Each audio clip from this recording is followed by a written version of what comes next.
Hello दोस्तों, मैं विकास कुमार आपका स्वागत करता हूं एक नए और अमेजिंग वीडियो में। मैं जिसमें शेयर करने वाला हूं कि मैं ब्लॉगिंग कैसे करता हूं, मेरा पर्सनल मेथड क्या है।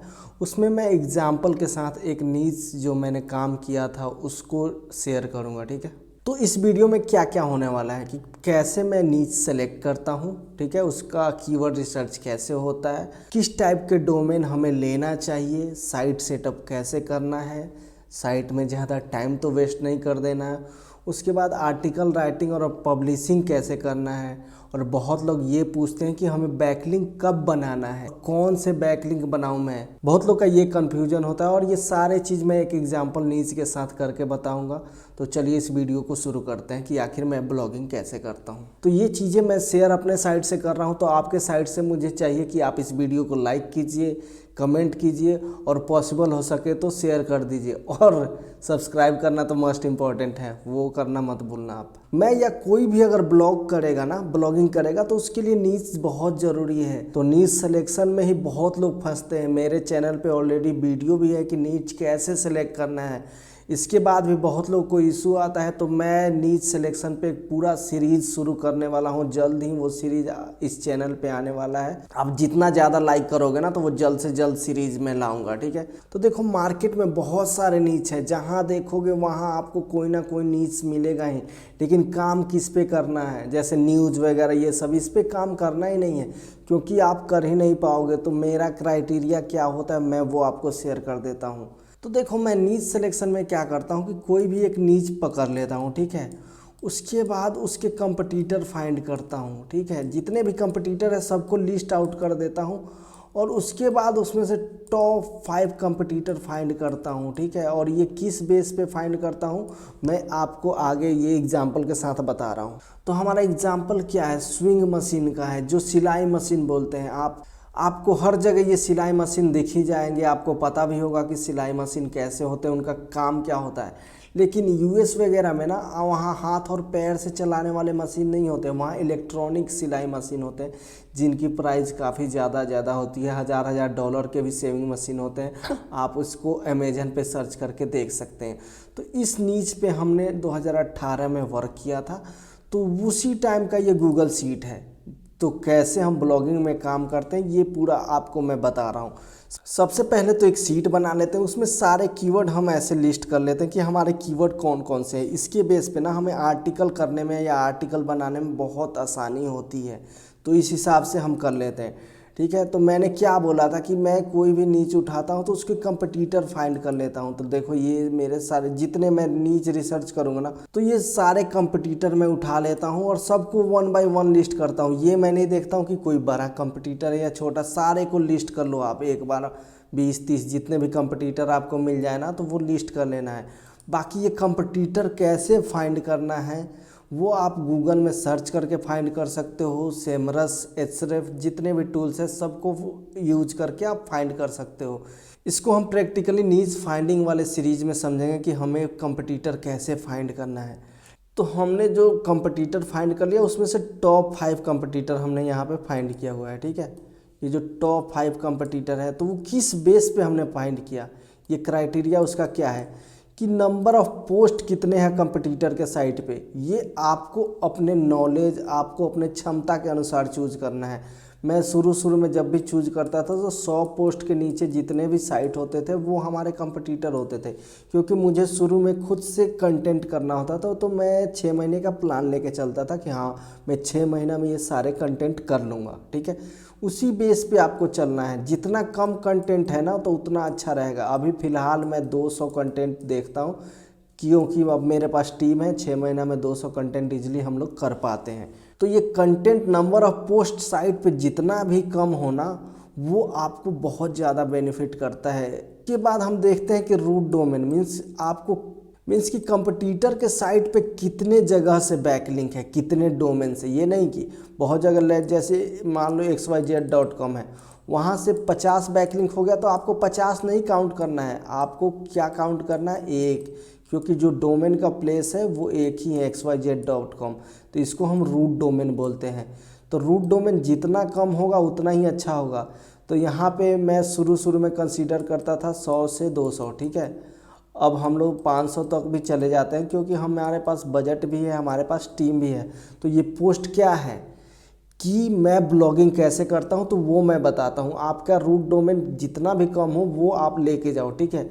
उसके बाद बैकलिंक का टाइप क्या है, ठीक है। मीन्स कहीं बिग साइट से तो बैकलिंक नहीं मिला है, डू फॉलो कितने हैं, क्या मैं उसको रेप्लिकेट कर पाऊँगा कि नहीं, ये सब चीज़ें हम लोग खुद से पूछते हैं। आप भी ये चीज़ें पूछो। और जो कंपटीटर का डोमेन एज मतलब कितने दिनों से वो काम कर रहा है, लेट सपोज कोई 5 साल 10 साल से काम कर रहा होगा तो उसको बीट करना बहुत हार्ड होगा। लेकिन वहीं कोई साल भर 3 महीना 2 महीने से फाइंड करे ना तो बहुत ईजी होगा। और ये कैसे फाइंड करना है, ये नीच फाइंडिंग सीरीज में जल्दी शुरू करने वाला हूँ। नए साल में ये सीरीज आएगा, उसमें आप सारा चीज़ जान जाओगे। तो लेट सपोज हमने क्या किया, नीच सिलेक्शन कर लिया और हमने टॉप 5 कंपटीटर यहाँ पे फाइंड कर लिए, ठीक है। तो इसके बाद का जो प्रोसेस होता है वो कीवर्ड रिसर्च का होता है। तो हम क्या करते हैं, जितने भी हमारे कंपटीटर हैं ना, सबको 1 बाय 1 हम अपने किसी भी टूल में डालते हैं, जैसे एचरेफ में डाल दिए या सेमरस में डाल दिए। और वहाँ से जितने टॉप कीवर्ड्स हैं ना, उनके जो रैंकिंग पोस्ट हैं उनके कीवर्ड्स निकाल के हम लोग लिस्ट आउट कर लेते हैं 1 बाय 1 करके। और फिर उसके बेस पे हम ना आर्टिकल करते हैं। तो लेट सपोज हमारे पास 5 कंपटीटर हैं, ठीक है। और वहाँ से हम टॉप 10 हर ब्लॉग के फाइंड करेंगे ना, तो हमें सिमिलर 25 से 30 आर्टिकल मिल जाएंगे। तो शुरू में हम उसी पे फोकस करते हैं, वो करेंगे ना तो हमारे चांसेस ज़्यादा होगा कि हमारी रैंकिंग आ जाती है, हमें इंप्रेशन मिलने लगते हैं, कुछ ट्रैफिक भी मिलने लगता है 2 से 3 महीने के अंदर। ये कीवर्ड रिसर्च का प्रोसेस होता है। और कीवर्ड रिसर्च मैंने कैसे किया है मैं अपने एग्जांपल में भी दिखा देता हूँ। देखो, जैसे कि देखो ये अफिलिएट ब्लॉग है, तो इसमें सारे पहले बेस्ट वाले हम आर्टिकल पहले करते थे, जितने भी बेस्ट वाले हैं। देखो यहाँ पे आप जितने भी बिगिनर्स के लिए क्या है, कौन से बेस्ट सेविंग मशीन है, लेदर्स जो लेदर के जैकेट वगैरह सिलने के लिए कौन से अच्छा सिलाई मशीन है, और जो शुरू कर रहे हैं बिगिनर्स के लिए क्या है, ठीक है। उसके बाद इसमें बहुत देखो हर सिलाई मशीन का ना प्रॉपर 1 बाय 1 रिव्यू भी होता है, ठीक है। तो वो भी हम लोग कवर करते थे, क्योंकि हमारे कंपटीटर ने ये सारी चीज़ें कवर किया था। तो जब भी आप कंपटीटर फाइंड करोगे ना तो आपको आइडिया मिल जाएगा कि उन्होंने किस टाइप के कंटेंट कर रखे हैं, तो उसके हिसाब से आप अपना कंटेंट करोगे। और ये देखो मैंने वॉल्यूम और स्टेटस ये लिखा हुआ है, क्योंकि ये आर्टिकल हमारे जो भी राइटर्स हैं ना उनके द्वारा डन हो चुके हैं, इसलिए सारे डन कर दिया गया था। देखो यहाँ तक क्या हो गया, नीच सिलेक्शन हो गया, ठीक। इसके बाद हम कंपटीटर को डाल के ना सारे कीवर्ड भी हमने निकाल लिया टूल से, ठीक है। इसके बाद आगे का प्रोसेस हम क्या करते हैं, नीच सिलेक्शन कीवर्ड फाइंड करने के बाद हम डोमेन सेलेक्ट करते हैं, क्योंकि यहाँ तक हमारा माइंड बन गया होता है कि हाँ हम इस नीच पे काम करेंगे। तो देखो बहुत लोग का ये क्वेश्चन होता है कि ईएमडी डोमेन लेना है कि पीएमडी। बहुत लोग को ईएमडी पता नहीं होगा। तो ईएमडी देखो एग्जैक्ट मैच डोमेन होता है, और पीएमडी क्या होता है, पार्शियल मैच, मतलब थोड़ा बहुत मैच करता हो। तो मैच किस चीज़ से करेगा, ये आपके नीच से, आपके मेन कीवर्ड से। तो आपने जैसा देखा था कि हमारा मेन कीवर्ड क्या था, बेस्ट सेविंग मशीन था, ठीक है। तो हमारा जो मेन कीवर्ड था देखो ये है। तो अगर मेन कीवर्ड को लेके हम डोमेन ले लेते हैं ना तो उसको ईएमडी बोलते हैं, लेकिन वहीं थोड़ा सा मिला जुला हो उस नीच से और थोड़ा और इसमें ब्रांडेबल टाइप के कुछ चीज़ें ऐड कर देते हैं तो उसको पीएमडी बोलते हैं। तो कौन सा डोमेन हमें लेना चाहिए, मेरा पर्सनल ओपिनियन क्या है, मैं अपने 8 साल और 9 साल के ब्लॉगिंग एक्सपीरियंस से बता रहा हूँ। ईएमडी डोमेन थोड़ा जल्दी रैंक करते हैं और रैंकिंग में हेल्पफुल होते हैं, ठीक है। लेकिन मैं साइट किस लिए बनाता हूँ, क्योंकि मेरे को बेचना होता है, और ये ईएमडी डोमेन बेचना थोड़ा सा मुश्किल होता है ब्लॉग को। तो हम लोग पीएमडी के साथ जाते हैं, क्योंकि ये भी इजी टू रैंकिंग होता है और ये देखने में डोमेन काफ़ी प्रोफेशनल और अच्छा लगता है। तो जल्दी ही बायर्स इसको बाय कर लेते हैं। तो हम लोग हमेशा पीएमडी के साथ जाते हैं। अगर आपको जाना है तो आप ईएमडी के साथ जा सकते हो, लेकिन मैं हमेशा सबको सजेस्ट करता हूं कि आप एक ब्रांडेबल पीएमडी डोमेन के साथ जाओ, जिसमें आपका नीच थोड़ा बहुत लिखा हो, जैसे सोइंग मशीन यहाँ लिखा है हमने। तो डोमेन से रिलेटेड जितने डाउट है आपको क्लियर हो गए कि कौन सा डोमेन आपको लेना है। डोमेन लेने के बाद साइट सेटअप एक मेन पार्ट हो जाता है, जहाँ पे बहुत लोग तो 10-10 दिन 20-20 दिन टाइम वेस्ट कर देते हैं। तो साइट कैसे सेटअप करना है फ्री ब्लॉगिंग कोर्स के सीरीज में मैंने बताया है। सिंपली आपको एक सिंपल डिज़ाइन के साथ साइट सेटअप कर लेना है, जो कि आप 1 से 2 दिन मैक्सिमम में आप सारा साइट सेटअप कर लोगे। अगर आपको नहीं जानकारी है तो आप फ्री ब्लॉगिंग कोर्स सीरीज को फॉलो करो, वहाँ से आप बहुत चीज़ें सीख जाओगे। उसके बाद देखो, आपको थीम पे बहुत लोग दिमाग लगाते हैं कि बेस्ट थीम कौन सा है।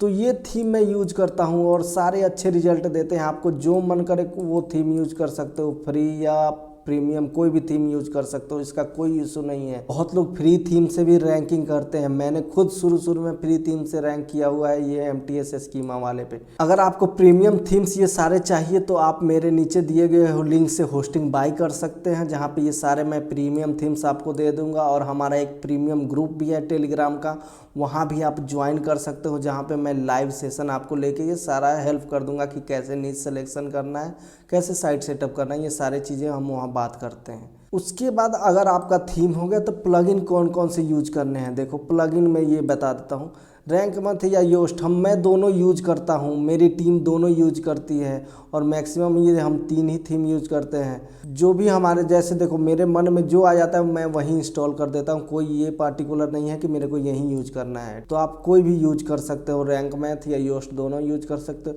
उसके बाद table of content plus plugin भी आपको यूज करना है, ये बहुत इंपॉर्टेंट है ऑन पेज के अनुसार। ऑन पेज के लिए बहुत ही इंपॉर्टेंट प्लगइन है।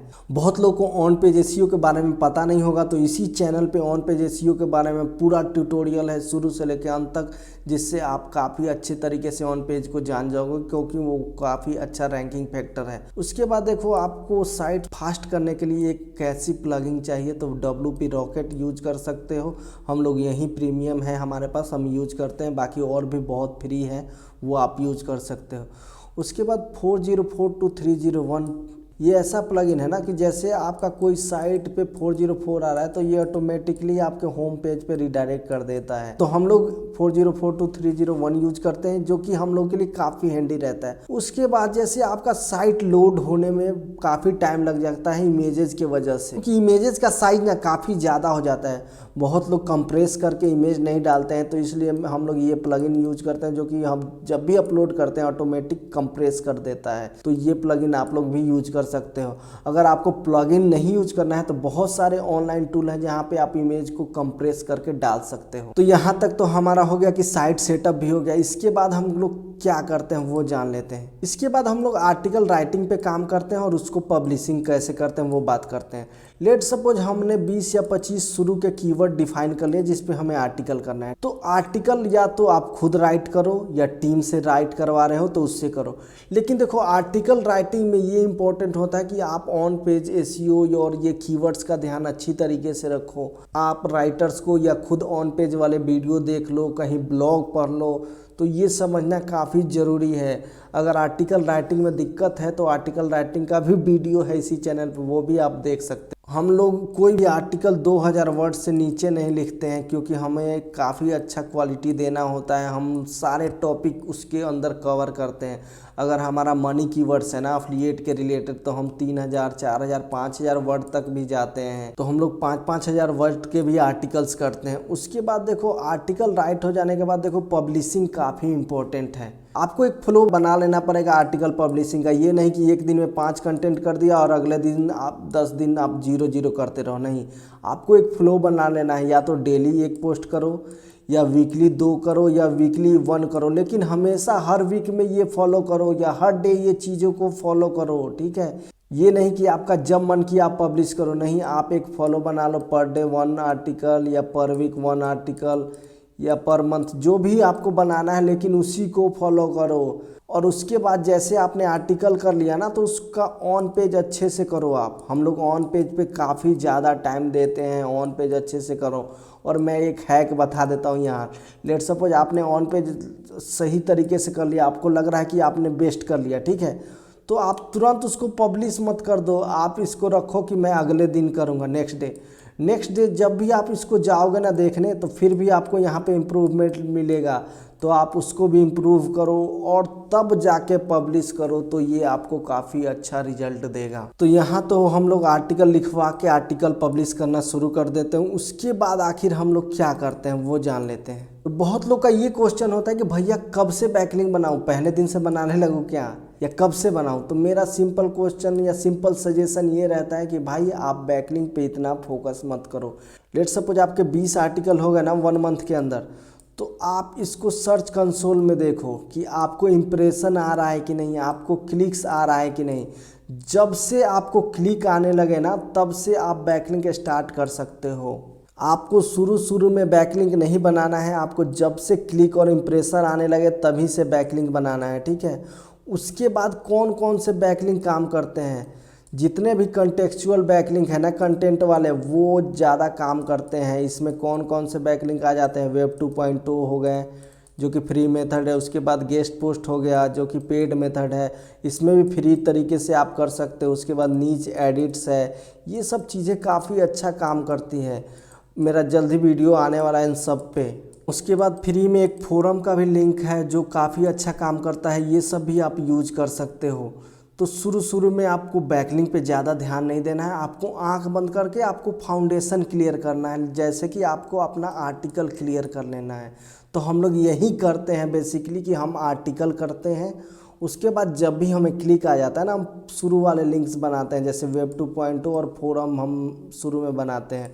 हम लोग बहुत ज़्यादा फोरम पे काम करते हैं क्योंकि ये हमें काफ़ी अच्छा रिजल्ट देता है। उसके बाद जब भी हमें कुछ सेल्स या अच्छा रिजल्ट दिखने लगता है तो हम लोग गेस्ट पोस्ट के साथ जाते हैं, ठीक है। उसके बाद पेड पोस्ट के साथ भी जाते हैं।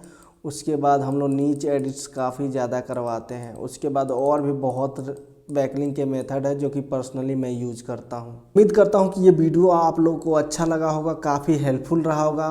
प्लीज़ नीचे कमेंट करके बताइए जो भी आपके क्वेरीज फीडबैक या जो भी हो। अगर अभी तक आपने सब्सक्राइब नहीं किया है तो प्लीज़ इस चैनल को सब्सक्राइब कीजिए।